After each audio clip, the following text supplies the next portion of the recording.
Hello, আসসালামু আলাইকুম। Welcome to my channel CodePro bro. আমি ব্রো হিয়ার। তো আজকের আমাদের ভিডিওতে আলোচনা করব যে আমরা যে সি প্রোগ্রামিং এ ডাবল এবং ফ্লোট কি। তো সি প্রোগ্রামিং বাংলা টিউটোরিয়ালে আপনাকে স্বাগতম এবং আমি আছি আপনাদের সাথে শাহরিয়ার হুসেইন। তো আমরা বুঝবো যে ডাবল অ্যান্ড ফ্লোট কি। তো ফ্লোট আসলে আমরা কেন ইউজ করি এবং ডাবল আমরা কেন ইউজ করি সেটা বুঝি। দেখেন, আমরা কিন্তু ইন্টিজারের কাজ দেখে আসছি আগে, ইন্টিজার কিভাবে ইউজ করতে হয়। আপনার লং লং ইন্টিজার বা লং কিভাবে ইউজ করতে হয়, ঠিক আছে। তো আমরা দেখেছি যে ইন্টিজার নাম্বারের ক্ষেত্রে আমরা ইউজ করি, কিন্তু ফ্লোটও নাম্বারের ক্ষেত্রে ইউজ হয়। কিন্তু ফ্লোট কেন ইউজ হয়? দেখেন, ফ্লোট হচ্ছে ইউজ হয় আমাদের যে দশমিক নাম্বারগুলো আছে, যেমন এখানে আমি উদাহরণ নিয়েছি, দেখেন 3.14159, ঠিক আছে। এটা একটা দশমিক নাম্বার, তো এইটাই আমরা ফ্লোট ইউজ করব। তো এখানে দেখেন 2.71828, এটা একটা দশমিক নাম্বার, তো এটাই আমরা ফ্লোট ইউজ করবো। তো ডাবল কখন ইউজ করব? ডাবল ইউজ করব যখন আমাদের যে ফ্লোটের লিমিটটা পার হয়ে যাবে। আমরা যে ফ্লোটের লিমিট দেখেছিলাম, দেখেন এখানে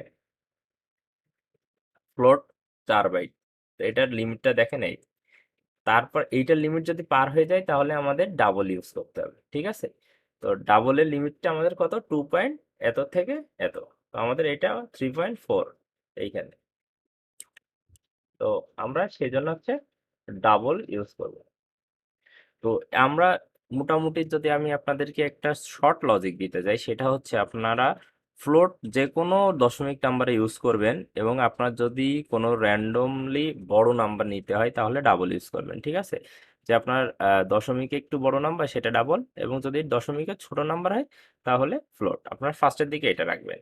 কিন্তু আপনারা যে সময় হচ্ছে একটু অ্যাডভান্সের দিকে যাবেন, তখন কিন্তু আপনার অবশ্যই অবশ্যই করা লাগবে যে আপনার যে ফ্লোটের লিমিট আছে সেইটা আপনার মেনটেন করা লাগবে, ঠিক আছে।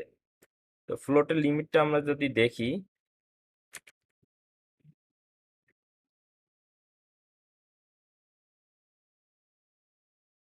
তো আমরা আগে কোডে যাই, আমরা আগে দেখে নিই যে কি আমাদের ফ্লোট কি ডাবল কি। তো আমি যদি এখন আমাদের কোড ব্লকসটা ওপেন করি, মিনিমাইজ করে রাখি, তো দেখেন এখানে আমরা ইন্টিজার নিয়ে কাজ করতেছিলাম। তো আমাদের হেডার ফাইলে দুইটা আপাতত লাগবে না। তো দেখেন আমরা একটা ফার্স্ট একটা নেই ফ্লোট নাম্বার। তো দেখেন আমি ইন্টিজার নিই, ইন্টিজার নেওয়ার পরে আমি এখানে দিব কি, দেখেন ইন্টিজার টেস্ট, ইন্টিজার টেস্ট নামে আমি একটা ভেরিয়েবল নিলাম, আমি একটা মান দিলাম 1.34, ঠিক আছে। দেওয়ার পরে এটা আমি জাস্ট প্রিন্ট করি, প্রিন্ট এফ। দেওয়ার পরে আমরা দেখ যে আউটপুট, আউটপুট কত, percentage of B, comma counter in টেস্টের। তো দেখেন আমি এখন যদি এটা রান দেই, স্মুথলি রান হয়ে গেছে। তো দেখেন আমি কিন্তু এইখানে যেটা দিয়েছি এখানে রান হয়েছে। তো এখন আপনাদের কোশ্চেন থাকতে পারে যে আমরা যেহেতু ইন্টিজারের দশমিক সংখ্যা রান হয়েছে, তাহলে আমি কেন ফ্লোট নিব? তো এইখানে দেখেন একটা জিনিস বলি, দেখেন এখানে 2 প্রিন্ট হয়েছে, মানে আপনার দশমিকের আগে প্রিন্ট হয়েছে। এখানে যদি আমি 0 দেই, তারপরে আপনি ক্লিয়ার হবেন। দেখেন এখানে আমি 0 দিলাম, দিয়ে টার্মিনালটা কেটে দেই, দিয়ে আবার যদি রান দেই, এই দেখেন আমাদের 20 প্রিন্ট হয়েছে, কিন্তু এর পরে যে 3 4 আছে এটা আমাদের প্রিন্ট হয় নাই, ঠিক আছে। তো এটা প্রিন্ট করার জন্য আমাদের কি নিতে হবে? এখানে ফ্লোট। তো আমি এটা কনভার্ট করে দিই, এটা ফ্লোট কনভার্ট করি, এবং এইখানে আমরা জানি যে ফ্লোটের কিওয়ার্ড হচ্ছে এফ। এখন যদি আমি রান করি, দেখেন আমাদের কি হয়, 20.340000, ঠিক আছে। তো এইটা র্যান্ডমলি নিয়ে নিয়েছে এবং আমাদের এইটা ছিল।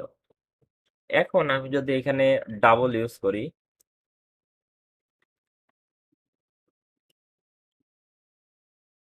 তো ডাবল ইউজ করার পরে আমাদের ডাবল প্রিন্টের জন্য এখানে নিতে হবে হচ্ছে এলএফ, মানে কি লং ফ্লোট, মানে আমরা যেরকম ইন্টিজারে লং ইন্টিজার নিয়েছিলাম তো দেখেন আমাদের কিন্তু এটাও সাকসেসফুলি রান হয়েছে। তো আমাদের এটার কিছু লিমিট আছে, সেই লিমিটের উপরেই কাজ করতে হবে।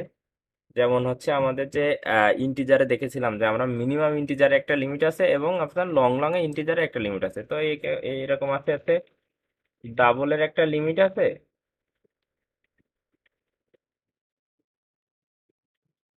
ফ্লোটের একটা লিমিট আছে।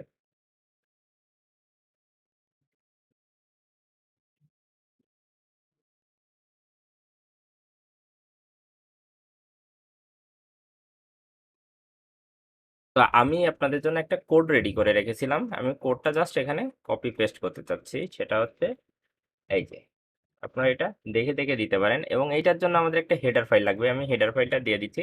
সেটা হচ্ছে, হেডার ফাইল আমরা সবসময় বেশিরভাগ ইনক্লুড অথবা ডিফাইন করে দেই। তো ইনক্লুড এইখানে দেবো হচ্ছে ফ্লোট ডট এইচ। এটা দেওয়ার পরে এখন যদি আমি রান দেই, দেখেন আমাদের কিছু জিনিস এইখানে আসবে।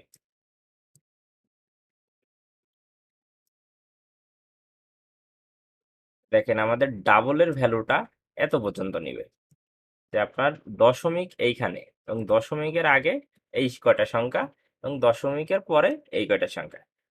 এটা হচ্ছে আপনার এইটা, যে আপনার ভ্যালু অফ এর, এটা হচ্ছে ডাবলের ম্যাক্সিমাম ভ্যালু, এবং এটা হচ্ছে ডাবলের মিনিমাম ভ্যালু। তো এই দেখেন এটা হচ্ছে ডাবলের মিনিমাম ভ্যালু, ঠিক আছে, মিনিমাম। তারপরে এই যে পার্সিশন ভ্যালু অফ ডাবল 15। তারপরে হচ্ছে ম্যাক্সিমাম ভ্যালু অফ ফ্লোট, ফ্লোটে আমাদের এইটুকু নিবে, এত এত পর্যন্ত সংখ্যা হলে আপনারা ফ্লোট ইউজ করতে পারবেন। এবং ফ্লোটের পার্সিশন ভ্যালু হচ্ছে, সরি প্রিসিশন ভ্যালু হচ্ছে 6 প্রিসিশন ভ্যালু, এবং এটা হচ্ছে ম্যাক্সিমাম ভ্যালু অফ ফ্লোট হচ্ছে আপনার 0.0000। তো এইটা হচ্ছে আপনার ফ্লোট এবং ডাবলের পার্থক্য। তো আমি এত কিছু আপনাদের মাথায় এখন দিতে চাই না, আপনাদের তো নতুন এখন, তো আমি বলবো যে আপনার প্রিসিশন ভ্যালু মনে রাখা লাগবে না, আপনার ফ্লোটের কয়টা নিবে সেটাও মনে রাখা লাগবে না। আপনি জাস্ট মনে রাখবেন যে আপনি প্রিন্ট করবেন, যদি ছোট সংখ্যা হয় দশমিকের তাহলে ফ্লোট, এবং যদি দশমিকের বড় সংখ্যা হয় তাহলে আপনি ডাবল, ঠিক আছে। তো ডাবল ফ্লোট কখন ইউজ করবেন এটা আস্তে আস্তে শিখে যাবেন। আপনার এত বেশি মনে রাখা আমি পছন্দ করি না। আমার মনে হয় কি যে আপনি মুখস্থ না করে যতদূর পারেন ততদূর হচ্ছে আপনারা বুঝে বুঝে পড়ার ট্রাই করবেন। তো এটা আপনার যদি কখনো দরকার হয় যে আপনার ফ্লোটের প্রিসিশন কত, তো আপনি জাস্ট এটা প্রিন্ট করে নেবেন উপরে। প্রিন্ট করে আপনার প্রিন্ট হয়ে গেলে অথবা কাজ হয়ে গেলে জাস্ট এটা কমেন্ট করে দিবেন। আপনার এই যে দুইটা স্লাইস দিলেই কমেন্ট হয়ে যাবে। এখন যদি আমি রান দিই এটা কিন্তু প্রিন্ট হবে না। তো এরকম আপনারা মাঝে মাঝে প্রিন্ট করে নেবেন যে কীভাবে প্রিন্ট করতে হয়। তারপর হচ্ছে আপনারা একটা ইন্টিজারের ভ্যালু দেখতে হয় কীভাবে, একটা ফ্লোটের ভ্যালু দেখতে হয় কীভাবে। তো এটা ভ্যালু দেখার জন্য আমরা ইউজ করি সাইজ অফ। তো সাইজ অফের কাজ আমরা যে সময় আস্তে আস্তে কাজ শিখবো, তখন আস্তে আস্তে আমরা দেখাবো যে কিভাবে কাজ শিখতে হয়। তো আপাতত আপনারা এটুকু মনে রাখলেই হবে। তো কিভাবে হচ্ছে ডাবল এবং ফ্লোট প্রিন্ট করতে হয় এটা তো দেখলাম। তো আপাতত আপনাদের এটা মনে রাখলে হবে। তো আজকে ভিডিও এ পর্যন্ত, দেখা হচ্ছে পরবর্তী ভিডিওতে। এবং আপনাদের যদি এই সি নিয়ে কোনো কোশ্চেন থাকে তাহলে অবশ্যই আমাদের ফেসবুক গ্রুপে পোস্ট করবেন, তাহলে আমরা ওইখান থেকে আপনার যে কেউ হেল্প করবো, অথবা আমি যাই আপনাদেরকে হেল্প করতে পারবো। তো দেখা হচ্ছে পরবর্তী ভিডিওতে, ততক্ষণ ভালো থাকবেন, সুস্থ থাকবেন, আসসালামু আলাইকুম।